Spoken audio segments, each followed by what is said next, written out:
Herzlich willkommen. Was braucht eine Führungskraft? Woher kommt sie und was ist notwendig, um als Führungskraft souverän zu sein? Wir starten alle im beruflichen Umfeld aus der Fachkompetenz, die die Basis darstellt für uns, auf der wir wachsen und größer werden.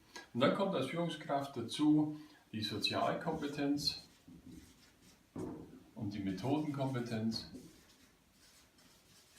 die es gilt zu entwickeln. Und letztendlich natürlich auch die Führungskompetenz, die entscheidend ist für unseren Erfolg. Und diese drei Kompetenzen wirklich sauber miteinander zu kombinieren, in der Balance zu halten, das ist die Herausforderung für uns Führungskräfte. Und hier ist die besondere Fähigkeit der souveränen Führungskraft, diese 4 Kompetenzbereiche wirklich ausgewogen zu handhaben. Viel Erfolg dabei!